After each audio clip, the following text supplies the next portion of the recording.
మీ కలలన్నీ సాకారమైన చోట తెల్లాపూర్లో వజ్ర west city. ORR exit 2కి 2, ఫైనాన్షియల్ డిస్ట్రిక్ట్ కి 10 నిమిషాల దూరంలో.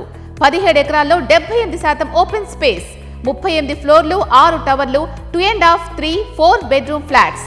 కావలసినంత greenery, mega club house, roof top pool. Complete family life కోసం మీ ఫ్లాట్ ఈ రోజే బుక్ చేయండి. Contact number 9589587379.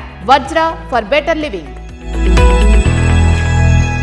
అంబటి రాంబాబు గారు తిట్టిన బూతులు మాత్రమే మీకు కానీ, మీ పార్టీ వాళ్ళకి కానీ, మీ కార్యకర్తలకు కానీ కనిపించాయి.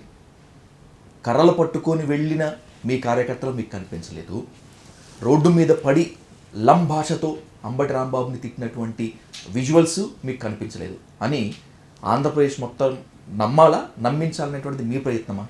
కనిపించలేదు అనడానికి నేనేమి కనిపిస్తున్నాయి, అన్నీ కనిపించాయని చెప్తున్నాను. మీరు మీ మొట్టమొదటి ప్రశ్న ఇంటి దగ్గర విజువల్స్ కాదు మాధవి గారు నేను మాట్లాడేది. గోరంట్ల సర్కిల్లో అంబటి రాంబాబు వెహికల్లో వస్తున్నప్పుడు వందనాదేవి గారు, ఇంకొంతమంది మల్లిబాబు గారు, ఇంకొంతమంది ఉన్నప్పుడు కూడా వాళ్ళు కూడా లకారాలు బాగా మాట్లాడారే కదా.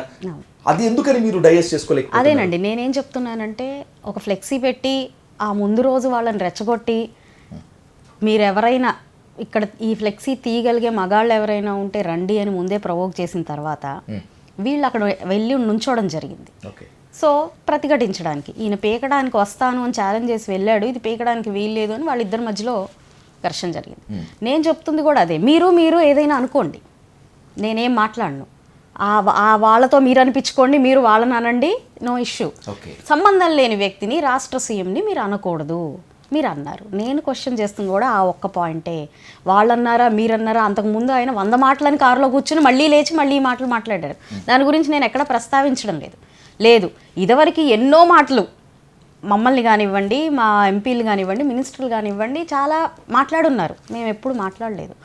ఇది మాట్లాడకూడదు, మాట్లాడారు.